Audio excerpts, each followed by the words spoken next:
Well, good afternoon.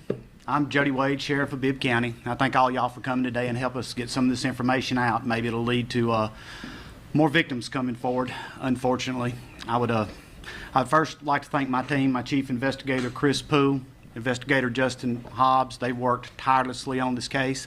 I know we haven't been giving out a lot of information in reference to what's been going on, but it's been very busy and a lot of new things come to light. More arrests last night, unfortunately. The case first started in February of this year. The Department of Human Resources had information that there was possible sexual abuse going on at the residence on Aaron Drive. They contacted the Sheriff's Office, and Chris and Justin immediately responded there, and they were able to determine that yes, there was sexual abuse of children occurring there. This was occurring in what had been referred to as a bunker. It's actually a storm shelter. When you pull into the driveway, it just looks like a shed where you park cars, but when you go around back, it's actually an underground storm cellar. It's where all these incidences took place. They were able to interview the first suspect, William Chase McElroy, and as a result of that, they located another suspect, Dalton Terrell. He confessed and gave more information that led to it being opened as a human trafficking investigation. After that, new allegations resulted in the arrest of Timothy St. John, Rebecca Brewer, Sarah Terrell, and Ricky Terrell. So as it stands right now, the total number of victims are 10. Unfortunately, we expect more victims to be found. We're looking right now at 7 individuals that have been charged with a variety of horrible crimes.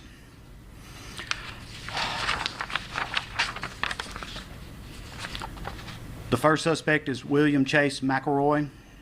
The victim's ranged in age from 3 to 10 years old. His charges are 4 counts of rape first, 6 counts of sodomy first, 6 counts of human trafficking, 4 counts of kidnapping first. And we have mugshots available for you that we'll provide you after the conference.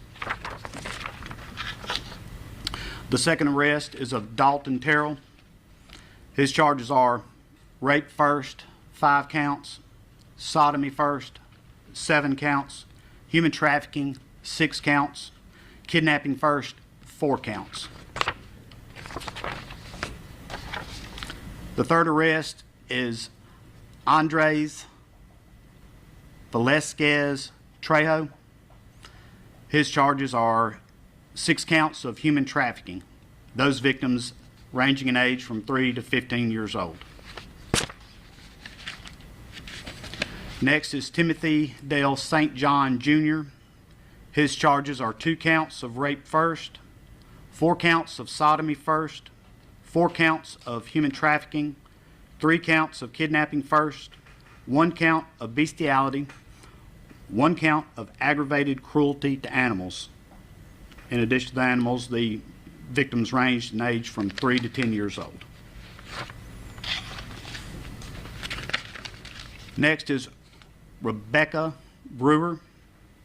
Her charges are 8 counts of human trafficking, 8 counts of kidnapping first, 3 counts of sexual torture.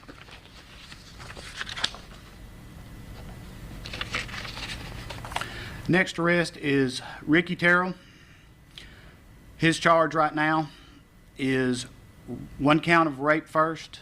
We anticipate more charges on these other ones as they have just been arrested last night and have not been to grand jury yet.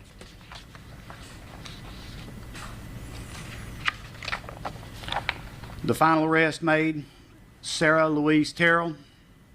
Her counts thus far, 1 count of sexual torture and 2 counts of sexual abuse of a child less than 12 years old. There's a lot of people to thank in this investigation.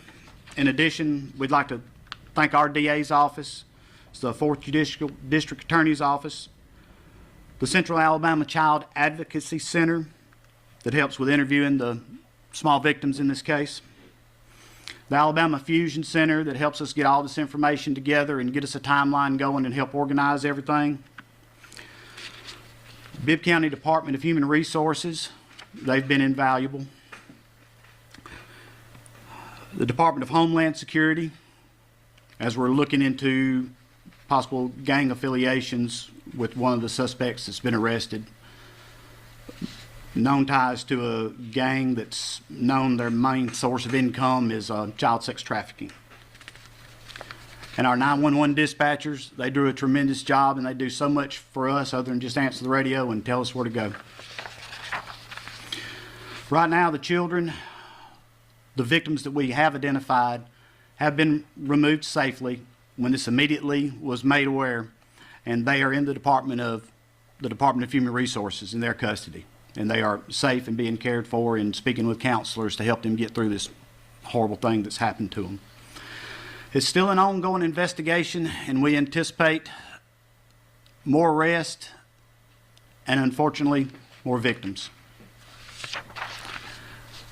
That's most of the information that I can share with you now, but I'd be glad to take a couple of questions if I could answer them. Yes, ma'am? How are all these people connected? I know there are some with the same last name, but I think some even with different last names, they're in-laws and that kind of thing. Can you kind of lay that out for us?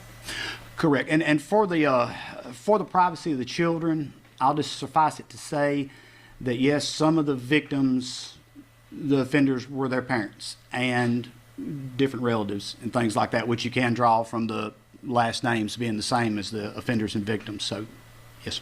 So, or even friends.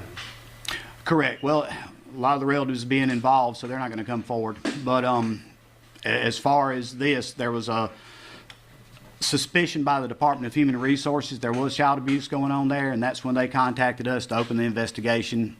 Immediately, victims removed and arrests began being made.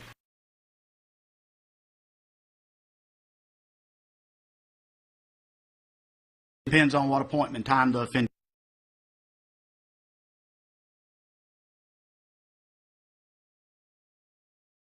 Tied to a pole that was there, bound to a bed that was there, or in a chair that was there. Sometimes there would be multiple people that would come by and victimize these children on a nightly basis. And do you know how much they were paying, or was it different? We've heard different numbers. I understand that sometimes they could make up to $1,000 a night. The DA says that there's maybe up to 12 more men involved. Is there any way to track down these men, or do you have any leads on it? And what about those who purchased the images from Velasquez Trejo? That is out to invest started.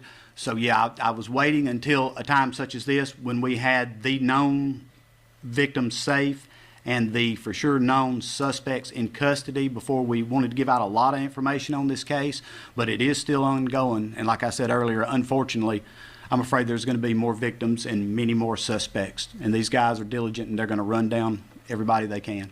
Besides the victims whose parents were involved that you mentioned, those who maybe didn't have parents involved, are there any knowledge of their, were they knowledgeable of this going on, and could any criminal charges be brought against them? That is something that will be part of the ongoing investigation. I do not think that anybody that was not involved in this directly was aware that it was going on. How many additional victims do you anticipate? If you had 10 already, how many additional do you anticipate? There's no telling. As I'm sure many of your investigators are parents, aunts, uncles, how has it been for you all on kind of peeling this back layer by layer and seeing all this? It seems like it's bad, and it goes from worse to worse to worse to worse. Absolutely. It's horrible as a parent when you sit there and you look at your child. I mean, I have a 30-year-old, a 23-year-old, and a 9-month-old. And I just look at that little girl, and I'm thinking, how could you? I mean, absolutely horrible. These men have children that they have to go home to when they can get off from a case like this and be with their children, and I'm sure they just hold them a little tighter. And I know that those children have to just thank God that they have good parents like these men. And were drugs involved in this? Yeah. Oh, yeah. Do you know what drugs those were to use to incapacitate the victims?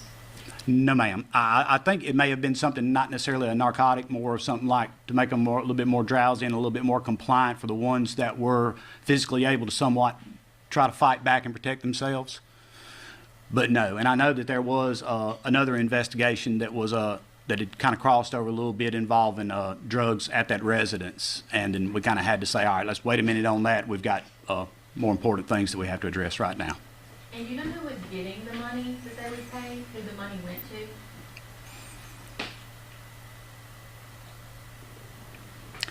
Chris, is that anything I need to divulge?